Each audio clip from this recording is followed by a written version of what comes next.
Hello students, আমি সন্দীপ আচারিয়া। আমার YouTube চ্যানেলে তোমাদের সবাইকে স্বাগত। আজকে আমার ইউটিউব চ্যানেলে যেটা আলোচ্য বিষয়, সেটা আমি আলোচনা করছি পলিটিক্যাল সায়েন্স অর্থাৎ রাষ্ট্রবিজ্ঞান। যাদের মাইনর ডিএসসি রাষ্ট্রবিজ্ঞান আছে তাদের জন্য ফার্স্ট সেমিস্টার ছাত্রছাত্রীদের।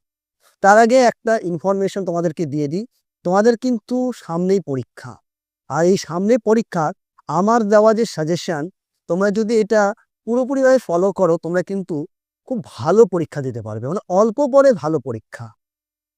আর এই জন্য তোমাদেরকে কি করতে হবে, ধারাবাহিকভাবে আমাকে আমার যে ইউটিউব চ্যানেলগুলো আছে সেগুলো কিন্তু তোমাদেরকে ফলো করতে হবে এবং এটাকে শেয়ার করো এবং সাবস্ক্রাইব করো। এই কারণেই আমি কিন্তু নতুন নতুন ভিডিও তৈরি করছি শুধু তোমাদের জন্য, এবং কিছু কিছু প্রশ্নের উত্তরও কিন্তু তোমরা পেয়ে যাবে। তো যাই হোক, আজকে আমি প্রথমে 12 নম্বরে কিছু প্রশ্ন তোমাদেরকে বলছি।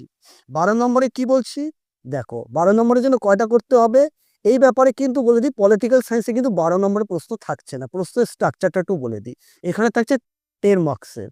10 মার্কসে তোমাকে দুটো করতে হবে, ঠিক আছে? তাহলে 10 মার্কসে তোমায় দুটো করতে, তার জন্য তুমি কি কি পড়বে? তার জন্য তোকে পড়তে হবে, প্রথম প্রশ্ন বলছি, define politics, write a note on the nature and scope of political science.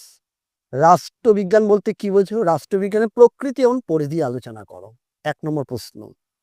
2 নম্বর প্রশ্ন হচ্ছে, discuss the historical theory regarding the origin of state, অর্থাৎ রাষ্ট্রের উৎপত্তি সম্পর্কে ঐতিহাসিক মতবাদটি আলোচনা করো। Very very important question. তারপর পড়তে হচ্ছে, তুমি পড়বে যেটা 3 নম্বর প্রশ্ন বলছি 10 নম্বরের জন্য, ডিফাইন ইকুয়ালিটি, সমতা বলতে কি বোঝো? Discuss the relationship between liberty and equality, অর্থাৎ স্বাধীনতা এবং সমতার মধ্যে সম্পর্ক আলোচনা করো।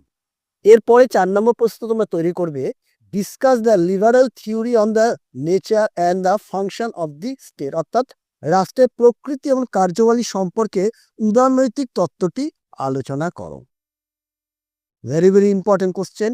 5 নম্বর প্রশ্ন বলছি তোমাদের জন্য, discuss in brief the different elements of the state, রাষ্ট্রের বিভিন্ন উপাদানগুলির সংক্ষিপ্ত আলোচনা করো। এই হয়ে গেল তোমার 12 নম্বরের জন্য মাত্র 10 নম্বরের জন্য তোকে মাত্র 5টা প্রশ্ন।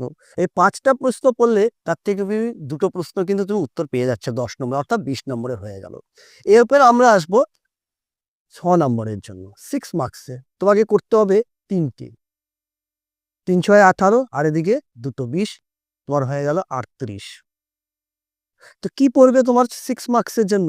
ডিফাইন সভারেইনটি, অর্থাৎ ডিফাইন সভারেইনটি অর্থাৎ সার্বভৌমতা কাকে বলে? What are the different kinds of sovereignty, অর্থাৎ সার্বভৌমতার বিভিন্ন যে দিকগুলি আছে, রূপগুলি আছে, সেগুলো আলোচনা করো। এরপর 2 নম্বর প্রশ্ন কি পড়ছে 6 নম্বর জন্য, explain the idealistic theory regarding the nature of the state, অর্থাৎ রাষ্ট্রের প্রকৃতি সম্পর্কে ভাববাদী তত্ত্বটি আলোচনা করো, 6 মার্কসের জন্য। 3 নম্বর প্রশ্ন কি পড়ছো তোমরা, distinguish between state and society, রাষ্ট্র ও সমাজের মধ্যে পার্থক্য লেখো। এর সঙ্গে তুমি পড়ে রাখতে পারো অর গভর্নমেন্ট, অর্থাৎ সরকারের, রাষ্ট্রের সঙ্গে সমাজের এবং সরকারের পার্থক্যটি আলোচনা করো। ভেরি ভেরি ইম্পর্টেন্ট প্রশ্ন 6 মার্কসের জন্য। এর পরবর্তী 4 নম্বর প্রশ্ন আমি বলছি, discuss the relationship between political science and sociology or history, অর্থাৎ রাষ্ট্রবিজ্ঞানের সঙ্গে ইতিহাস অথবা সমাজতত্ত্বের সম্পর্ক আলোচনা করো। এই কয়েকটা প্রশ্ন আমি তোমাদেরকে 6 মার্কসের জন্য বললাম, এটাই তোমরা তৈরি করবে। এবার আমি 3 মার্কসের কথা বলছি। 3 মার্কসের তোমরা কি কি পড়ছো? এটা 4 মার্কস, তোমাকে 4টে করতে হবে, মানে মোটামুটি তোমার এখানে 12 নম্বর থাকবে। কি বলছে? মাল্টিকালচারালিজম মানে বহু সংস্কৃতিবাদ। তারপর হচ্ছে লিবারালিজম, উদারবাদ, এগুলো সব টিকা পড়বে। মনিস্টিক একাত্মবাদী, যেটা হচ্ছে সভারেন্টি আমি বললামই, সার্বভৌমিকতা অ্যান্ড প্লুরালিস্টিক্স ও বহুত্ববাদী তত্ত্ব। এর সাথে তুমি পড়ছো কি, বিহেভিয়ারিজম অ্যান্ড পোস্ট বিহেভিয়ারিজম, অর্থাৎ আচরণবাদ ও উত্তর আচরণবাদ, 3 মার্কসের জন্য। এরপর তুমি এর সাথে পড়ে রাখবে inter relationship between liberty and equality, স্বাধীনতা ও সমতার মধ্যে পারস্পরিক সম্পর্ক লেখো। বাস, এই যে বললাম 3 নম্বরে তোমাকে 4টা প্রশ্ন তোমাকে তৈরি করতে হবে, একদম পুরোপুরি 12 নম্বর। বাস এই কয়েকটা প্রশ্ন তুমি তৈরি করে যাও, তোমরা খুব ভালো পরীক্ষা দিতে পারবে।